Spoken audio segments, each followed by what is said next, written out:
All right, Shalom. First, I want to give all praises, honor, and glory to Yahweh, Bahashem Yahweh Shai, Bahashem Rachah Kodash. Yahweh is the Heavenly Father's true name in the Hebrew, and Yahweh Shai is the name of His only begotten Son in the Hebrew as well, who the world knows as Jesus Christ, God and Jesus Christ. All right, their true names are Yahweh and Yahweh Shai. All right, so as you hear us say in the beginning of our videos, Yahweh Bahashem, which is in the name Yahweh Shai, Bahashem in the name of the Holy Spirit, Rachah Kodash.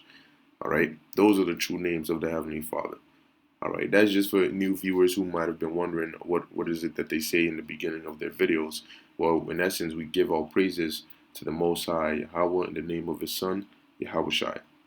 All right, because pursuant to what the scriptures say, all right, you calling on God and Jesus is not going to deliver you. All right. When we say put your trust in the Lord, you're going to need to call upon the name of the Lord, all right, to be delivered.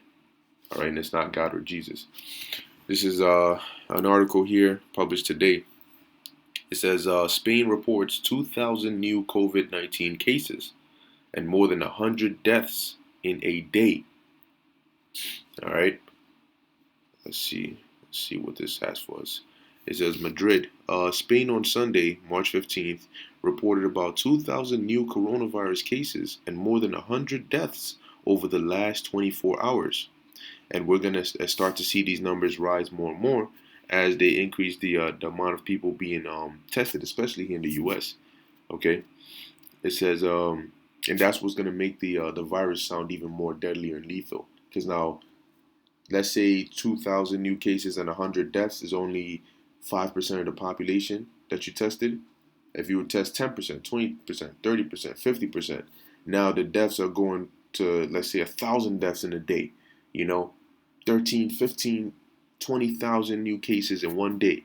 You know, 15,000 deaths, because you're testing a larger population. All right. It says in the last 24 hours, and that's what's going to cause a lot of scare and panic, man. It says the latest spike in Europe's second most affected country after Italy. The new figures raise Spain's number of COVID-19 infections to 7,753 and its death toll to 288.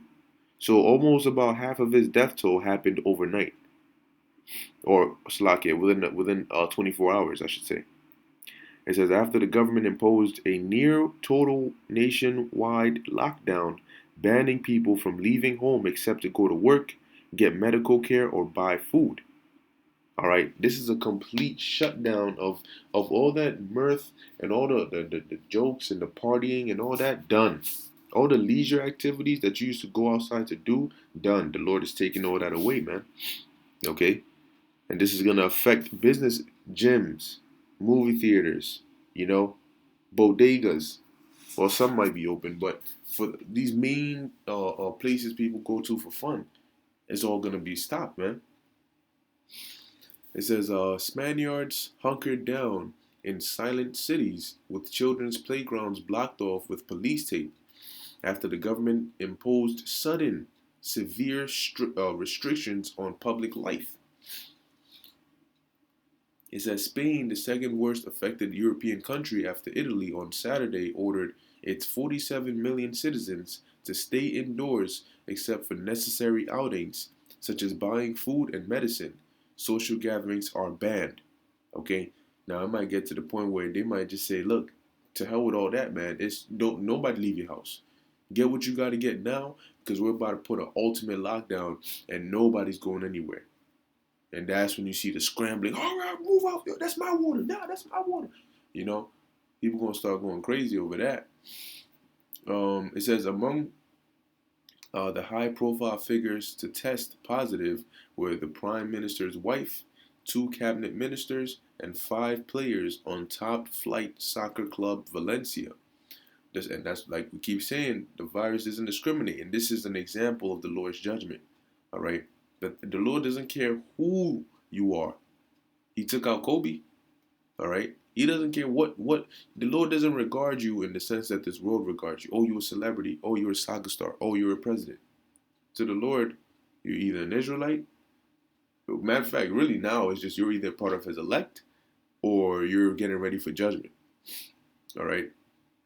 It says the sudden Spanish lockdown, along with similarly abrupt moves to curtail public life in France, have astonished, meaning surprised, Western Europe this weekend, as countries follow Italy in imposing restrictions unseen in peacetime.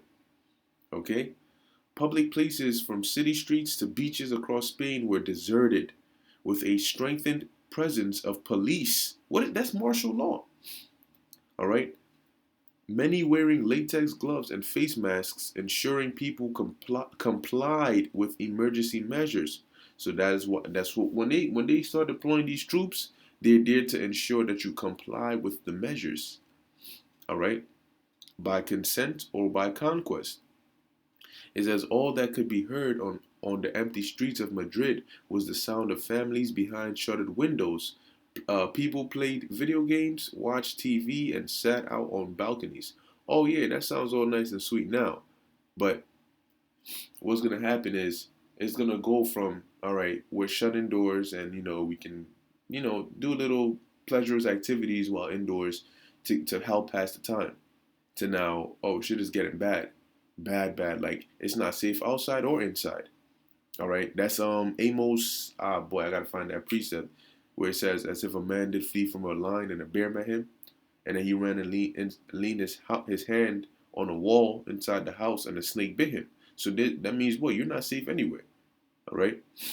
It says all major newspapers carried a wrapped emblazoned with a government promoted slogan, "Together we'll stop the virus."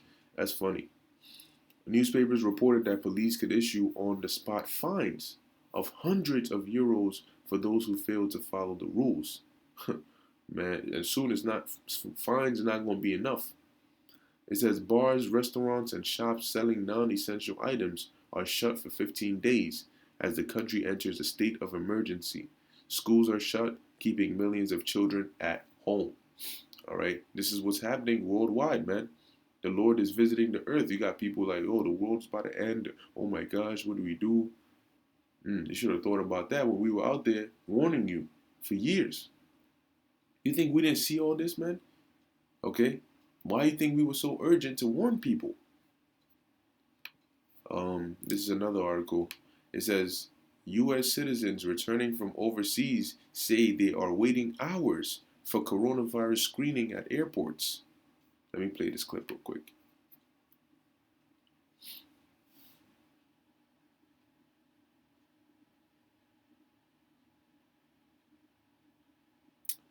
All right. Many people think because you own a Mac, you absolutely can't get any type. All right, I'll let that pass. It says as Americans are being urged to keep their distance from one another, travelers returning on flights from Europe say they are being made to wait for hours in close quarters at U.S. airports to get screened for coronavirus. So by the time they come out, they probably done all got it. So what you think they're gonna do when you test positive? They might just start saying, look, we can't just let you go back into society. You know, you might as well just freaking quarantine your ass over here, or send you to a quarantine camp. All right. Let me read a little bit of this, and then I'll end it off by playing the video. Um, it says several travelers told CNN that when they arrived at airports in Dallas, Chicago, and New York, they faced long lines and confusion. President Donald Trump announced restrictions on entry into the U.S. from 26 countries in Europe on Wednesday. The ban went into effect at midnight on Friday, but only after the original announcement sparked chaos at European airports as Americans sought ways to return home before it went into place. Whew. That's second Ezra, the 15th chapter, man. A man shall desire to go into a city and shall not be able.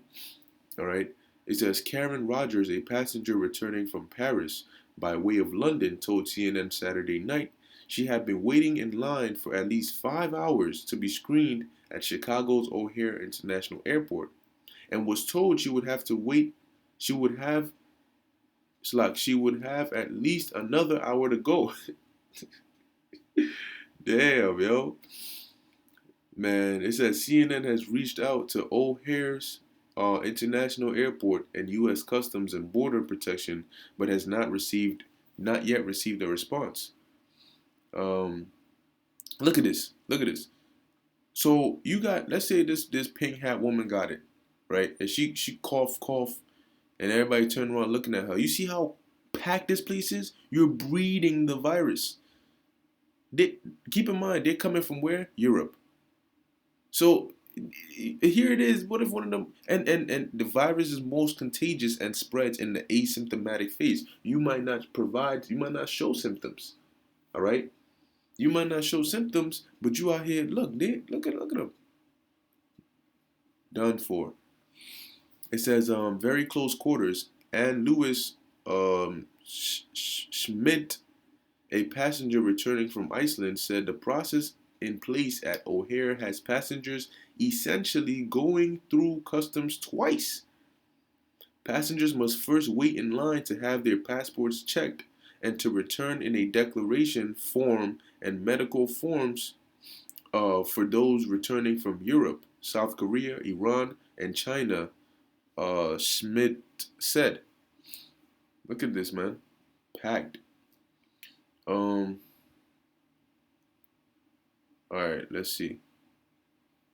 It says, then they are taken a separate line to undergo a screening and temperature check. Passengers are grouped together for hours during the process. Her name is, we're just going to call her S. S said, seems backwards as if someone had a fever. Oh, read that carefully. Seems backwards as if someone had a fever. They should have been never allowed in these lines for hours. See? Very close quarters. So if we didn't have the virus before, we have a great chance of getting it now. And then where are you guys coming? You're coming right up into the country. All right. So here it is. One person could make these whole people infected. And then guess what? They go and then they check their temperatures and they say, oh, you're fine. And then they come back into, so they just brought the virus from Europe to the US. It says, travelers who pass the screening are instructed to immediately self quarantine at home and monitor their health according to U.S. Centers for Disease Control and Prevention best practices, according to the Department of Homeland Security. But hold up though. Immediately self quarantine at home, you're going from an airport to your house. That means transportation. All right? I mean, you might take a taxi to a certain area. Okay? Now, if you have it and you gave it to that taxi driver, what is he doing? He's going around picking up other passengers. You know, you might you might take a Uber. Uber driver might now get it from you. He might drop you off and pick up another passenger. That passenger might get off and get on the subway. Then guess what? Now you done getting people all throughout the subway, man. All right, because this virus is quick to spread, man. But let me play this video real quick. By the European travel ban rules. What are you seeing there? These pictures are unbelievable.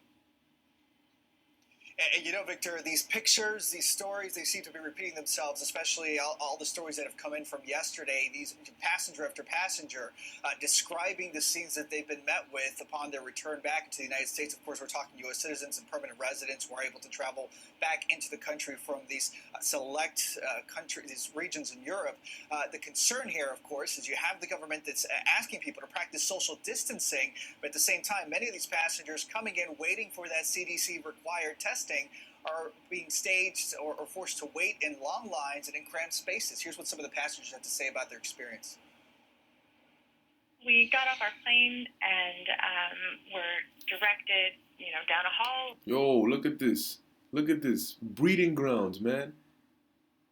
If even one person has it, and they even breathe down your neck, and you caught up in this line, man. Oh, sugar. In the international terminal, and we got on an escalator, and it was just absolutely, there were people just piled up at the bottom. I spent 3 hours, I think, maybe a little bit more, waiting to first get to customs, and then waiting to get second step, where I'm not sure what was happening. It's very crowded, which is not ideal considering what this contagion is.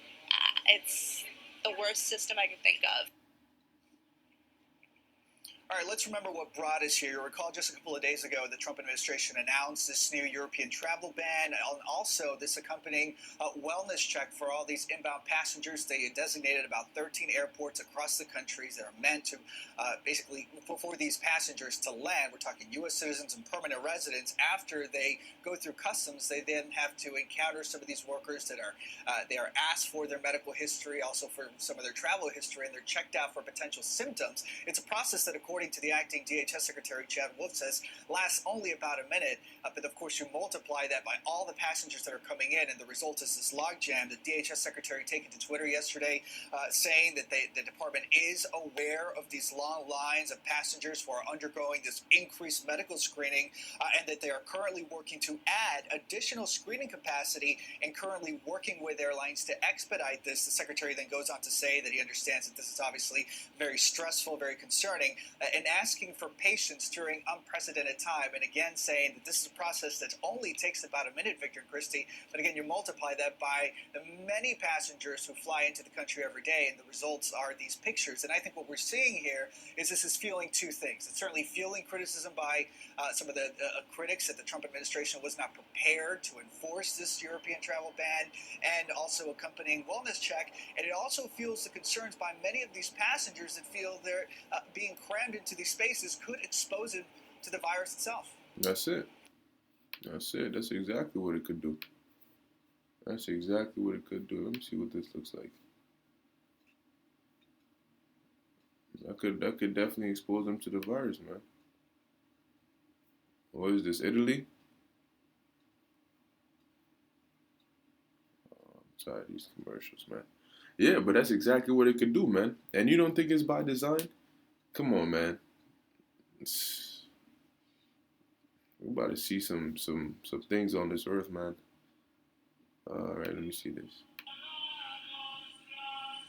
So this is what Italy. Oh no! I'm not trying to hear them sing. I just wanted to see what the streets look like. But as you can see, man, it's what? It's basically a ghost town, man. All right, it's a ghost town, man. All right, look, man. We're in that yeah. Basically, you could say the end of the world as you know it. All right, as you know it. Okay, that's what's coming to this place, man. I don't even know what precept to get. There's so many different ones. You know what? Let's get you know what? Let me get the Apocrypha.